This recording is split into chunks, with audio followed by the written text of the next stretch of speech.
Salut les Liliens, j'espère que vous allez bien. Il est l'heure pour moi de vous présenter ma preview du futur du chapitre 100 de SNK. Mais avant de commencer, je tiens à vous adresser un petit message. Alors rendez-vous au minuteur indiqué si c'est seulement la preview du futur qui vous intéresse. Mais écoutez ce message si vous voulez, c'est pour l'avenir de la chaîne et pour mon besoin. Tout d'abord, je vous remercie énormément pour les retours sur la première preview du futur. Elle a fait un nombre de vues assez correct, voire même qui ont dépassé mes espérances. Et j'en profite pour dire que j'avais dit beaucoup de choses vraies dans cette première preview du futur. Je vous remercie énormément aussi pour la review Lost Girl qui a duré 20 minutes et c'était mon premier format, même si une première partie qui était assez lente on va dire et pas fluide. Et pour ma première vidéo théorie sur My Hero Academia, je suis assez déçu. Car c'est une vidéo qui me tenait à cœur et que j'ai pris du temps pour la faire et que je n'ai pas réussi à toucher un large public. Alors s'il vous plaît, si vous voulez me soutenir, n'hésitez pas à aller voir cette vidéo, de mettre un like et juste un petit commentaire pour aider à ce que ce type de contenu se développe sur la chaîne. Comme je l'ai dit, c'est un type de vidéo maintenant qui va revenir assez fréquemment sur la chaîne. J'en reviens maintenant au concours qui a assez bien marché et il y en a un autre qui est bientôt prévu. Félicitations aux deux gagnants sur YouTube et au gagnant Discord qui a gagné ce dessin. Oui, car je suis un fils de pute, j'ai oublié de dire qu'il y avait un gagnant Discord. Mais bon, si j'avais dit dans la vidéo concours de rejoindre le Discord, c'était pas pour rien. En plus, j'avais laissé un petit indice pendant cette vidéo. D'ailleurs, il y a seulement une personne qui a trouvé et c'est assez bizarre. Bref, j'ai reçu les 3 adresses des 3 gagnants et je vous enverrai ça normalement la semaine prochaine ou pendant cette semaine qui vient si j'ai le temps. Oui, parce que j'ai une vie en dehors de YouTube et que si j'ai envie de dessiner, je dessine et c'est pas toi qui vas m'en empêcher. Ouais, parce que si j'avais eu besoin de ton avis de simplet, je t'aurais appelé un connard. Et au lieu de regarder mes vidéos, tu ferais mieux d'aller apprendre à écrire parce que là, ça devient une nécessité. Même pas capable de reconnaître de l'ironie quand il y en a dans une phrase. Tiens, si tu veux, je te donne la définition. Donc maintenant, tu réfléchis bien à la PLS que je viens de t'infliger et surtout au cours de français que je viens de te donner. Et ne viens plus rejouer au con avec moi, sous peine de plus pouvoir regarder ton visage dans une glace. Bon, bref, j'en ai fini avec ça et commençons cette preview du futur. Tout d'abord, pour commencer cette preview du futur, je voudrais parler de la japonaise, ou de la chinoise, je m'en fiche un peu. D'après moi, ce personnage va se révéler important parce que déjà elle a aidé un Eldien, et c'est bizarre qu'elle ait aidé un Eldien, et de par son regard lorsqu'elle est partie, après sa rencontre avec Monsieur Taibert, notamment avec son regard qui m'avait assez choqué. Bon, déjà, cette bonne dame doit avoir un plan derrière la tête, et quel pourrait être ce plan? Déjà, pour ma part, si elle a aidé un Eldien qui était dans les camps, ça veut dire qu'elle doit avoir un plan contre les mares. Et cette preview du futur va être un peu difficile pour moi puisque ce chapitre m'a plus donné des idées de théorie que pour la preview du futur. Mais bon, je me plains pas, je vais faire avec ce que j'ai et vous faire une preview du futur assez logique. Bon, du coup, le plan de cette vieille dame, par exemple, ça pourrait peut-être être de capturer les titans, ce qui a été fait avec Galliard et Pic. D'ailleurs, j'en profite pour revenir là-dessus, ça pourrait aussi être l'œuvre d'Eren et de ses compagnons. Car déjà, ça ferait 2 ennemis en moins et ça ferait un moyen de pression sur les autorités mares. Et il y a une troisième possibilité assez logique, ce soit que les mares aient des ennemis à l'extérieur et que ces ennemis se soient infiltrés, ce qui expliquerait pourquoi il y a tant de sécurité. Galliard et Pic ainsi capturés, ça donne vraiment un atout à ceux qui les ont capturés. Et du coup, que pourrait-on faire d'eux? Il y a principalement 2 idées qui sont revenues, ce serait peut-être de prendre leurs titans ou de les torturer pour récolter des informations.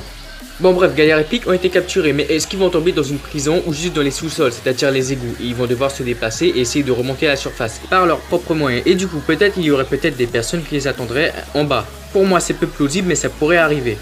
Donc bref, en conclusion, on pourrait avoir une scène avec Pic et Galliard qui essaieraient de sortir des égouts, de leur prison. J'en reviens une dernière fois à cette fameuse japonaise, elle pourrait peut-être être en collaboration avec Eren et les autres. Bon, du coup, j'ai essayé aussi de trouver un visage à celui qui coupait la corde et faisait tomber Pic et Galliard. J'ai pensé à Levi, mais ça peut pas être lui puisque la Sieg l'aurait reconnu à sa voix, et aussi parce que Levi est très petit.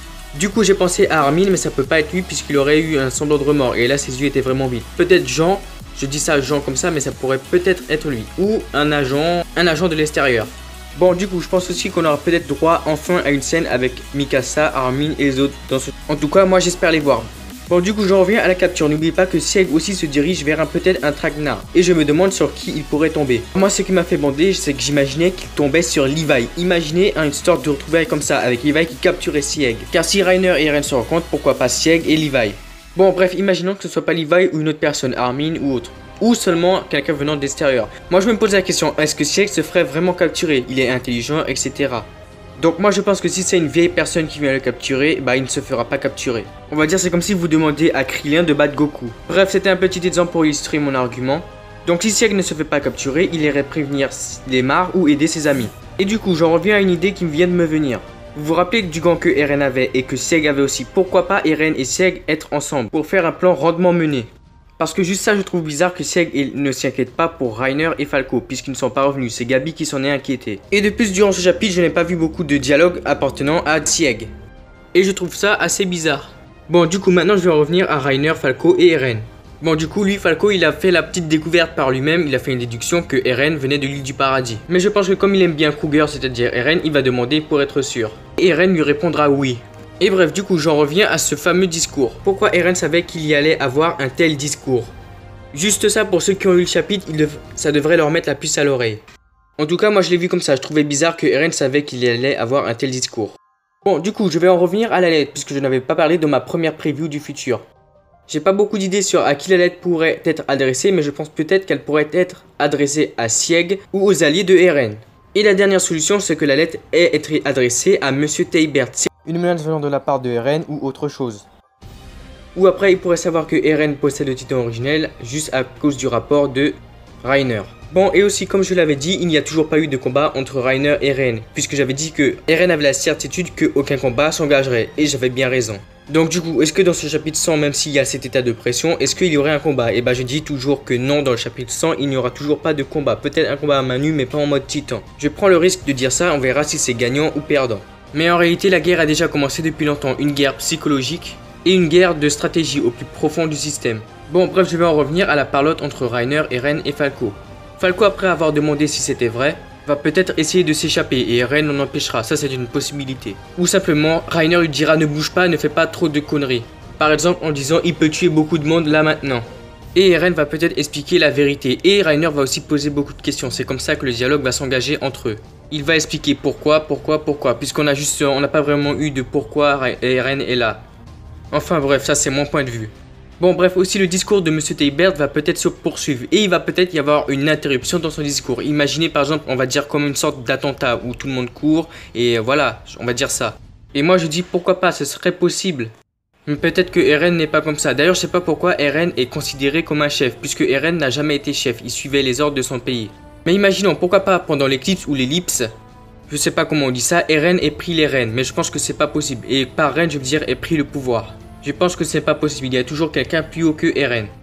Mais malgré les paroles de Eren qui dit je vais tout détruire, etc., je ne pense qu'il va pas le faire puisque ses paroles n'étaient pas trop haineuses. Il va plutôt essayer d'aider les Eldiens qui sont avec les Mars et répondre la vraie vérité. Et peut-être créant ainsi une révolte, comme je l'avais dit dans ma première théorie. Et je garde mon point sur la première prévue du futur, peut-être que Falco va apprendre la vraie vérité. Et il va être excédé par la vérité, on va dire. D'ailleurs, la question se pose, pourquoi ont-ils attaqué l'île du paradis si le roi Fritz était toujours aux commandes? Ça veut dire qu'il y a peut-être un petit problème avec Eren ou que Eren, pendant cette attaque, ils vont dire que Eren était aux commandes pendant la première attaque de l'île du paradis. Et je pense que le dialogue entre Eren et Reiner va peut-être s'accentuer, même si je pense que Reiner ne va pas trop accentuer. Son état psychologique est assez déplorable, on va dire. Bon bref, et pour un peu terminer cette vidéo, je pensais à imaginer que par exemple, comme je l'avais dit, Sieg et Eren soient de mèche. Pourquoi pas voir Sieg rentrer dans la pièce et se mettre à côté de Reiner et parler avec Reiner et Eren. Juste imaginez ça. Et bon bref, pour la question de la sécurité, je pense que c'est important. Pourquoi il y a un gars qui surveille sur le toit, je pense que c'est important, mais j'ai pas trop trouvé de raison. Et je vais dire une dernière chose, imaginez Gabi partir à la recherche de Reiner et les autres, puisque c'est elle la plus téméraire, on va dire. Je pense aussi qu'on va avoir une réaction surmenée du public avec beaucoup de dialogue. Bref, sur ce les liens, je pense avoir dit tout ce qu'il y avait à dire sur ma preview du futur et avoir exploité au maximum, même s'il me reste beaucoup d'idées, tous plus farfelues les unes que les autres. J'espère m'être pas trompé sur mes prédictions et on verra si elles sont vraies ou fausses.